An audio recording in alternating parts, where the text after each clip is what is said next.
Earthlings. I just want to talk to you about a trauma response, and today the trauma response is anger. Anger is something that I have lived with and through in my own life, and it is said to be a secondary emotion to pain or hurt. So when people say she or he is really angry, they're not, they're hurting, they're in pain.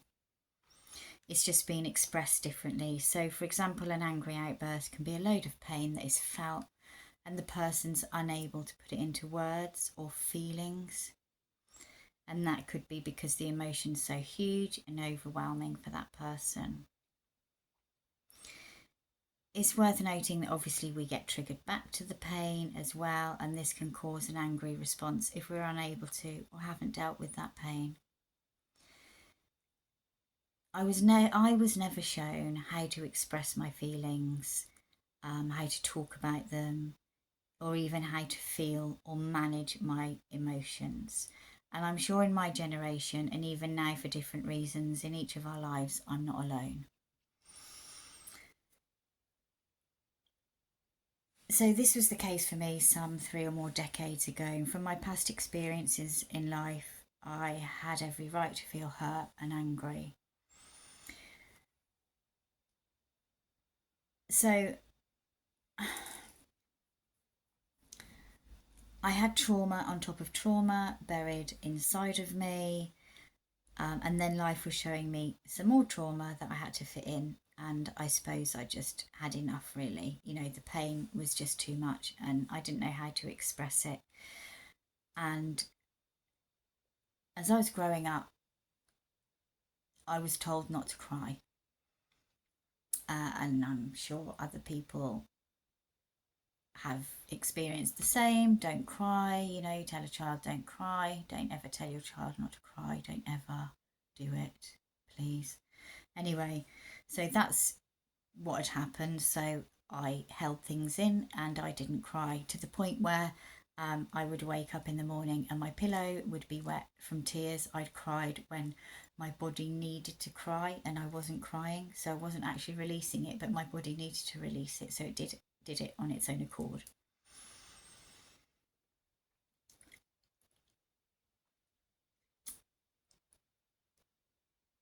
So I also used my anger as my fuel, as fire in my belly, and trained hard every day doing kickboxing at home for an hour every morning to keep fit, and it did seem to help me feel a whole lot better every day. I wasn't dealing with my anger, but I was getting that energy out, which was healthy, and it was in a healthy way, if you like, kind of, but I wasn't dealing with it. So when I was angry, it wasn't like I wanted to be an angry person, because I didn't. You know, every time I was angry, I'd sit down and cry afterwards and feel bad and ashamed about myself. You know, even if I had to defend myself because I was being attacked, you know, I would still feel bad about it. And sometimes anger can get the better of you. And, you know, when you've been really hurt, really bad, numerous times, and somebody's coming at you and they're attacking you, and you react badly, you know, that anger in some moments can feel really powerful. And I can see how people can even, you know, begin to use that as a pattern.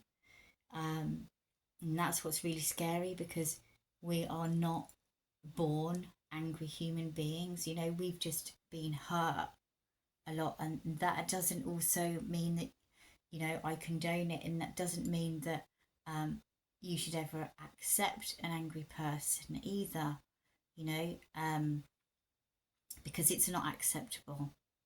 You know, we all have to deal with our own emotions, and we're not always taught how to. And that's why I'm doing this, in the hope that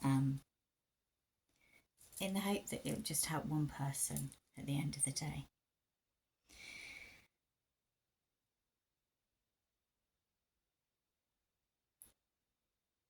I recognised my anger was triggered over stupid things as well, like me spilling a pot of paint. and just being angry with myself, but unable to be around anyone because of the amount of emotion that was inside of me.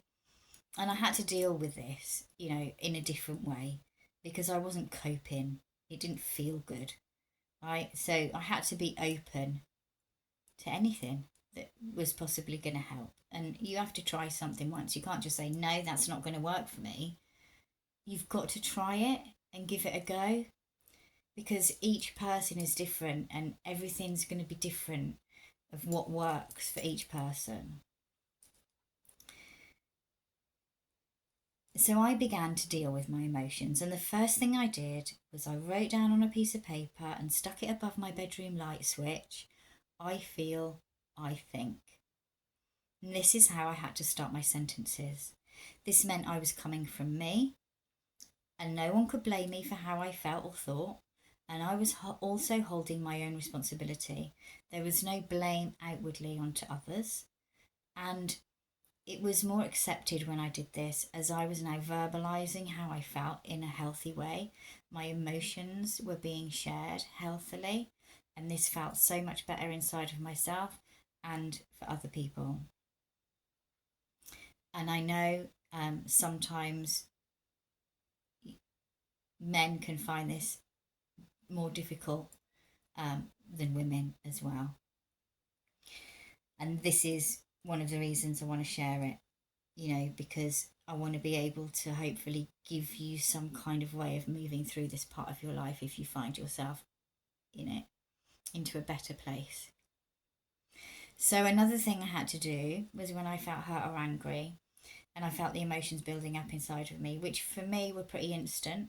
There didn't seem to be a warm up to it. It was like instant coffee, and I knew I had to stop it because I hated it inside of me. I knew it wasn't who I was. I was a kind and loving person. I wasn't an angry person. I didn't want to be an angry person. So I had to learn and practice not reacting. So one of the things I did was I used to hold on to the light, if I was in the kitchen, hold on to the worktops in the kitchen, gripping them tightly and starting with, right now I feel hurt, or I feel upset, or even right now I feel really angry, because at the time, to begin with, I had to get used to communicating openly in a healthy way, for me and people around me, because I hadn't been shown that. And it was a way of me speaking my truth by saying how I felt, right now. So I need to be on my own, and I'd go into the lounge and I'd play classical music at high volume until the feeling had passed, usually hanging onto the arms of the chair and breathing deeply and heavily. But it worked, it passed, because everything passes. It's whatever works for you. It might be running or walking, anything, as long as you're not running into your escapisms like drugs or alcohol, or even scrolling on your phone, or even needing to be right all the time, by pointing out that you're right to others is putting others down sometimes. And that can be, an escape, because that's where we feel powerful. So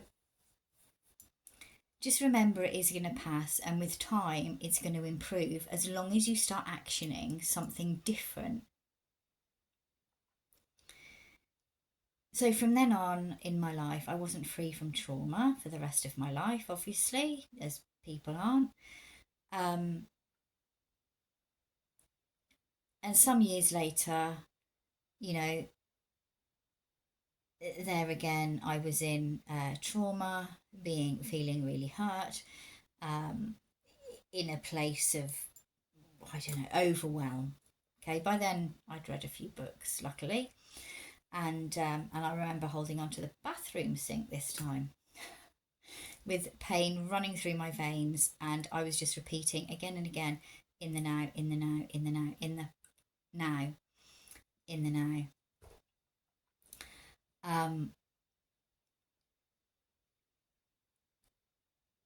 And it worked. So, don't give up, and always get back up, and always keep trying harder, because that is the only way. Don't beat yourself up when you don't. We live and learn. I would highly recommend Eckhart Tolle's book, The Power of Now. It helped me loads and I wish I'd read it sooner. Meditation has helped me massively with all mental health, any mental health. It's really helped me. And if you're new to meditation and you've never done meditation ever before, then just stop and sit yourself down, right? Even if you have to sit on your hands to stay still. Okay, I've been there, right? I've been there, just sitting with yourself for 5 minutes. Even if you look at the clock, and just got to time yourself for 5 minutes, okay? And you just got to sit there and just repeat in the now, in the now, in the now, in the now, in the now, right? Because that'll shut your thoughts up, And if your thoughts are getting too much, then just tell them to shut the up. Tell them to off. Eventually they will listen to you, because half the time you don't even need them. I know what it's like. I'm talking from personal experience. I have learned about these things as well, but the best experience is personal experience. So I just want to hopefully help anyone else out there.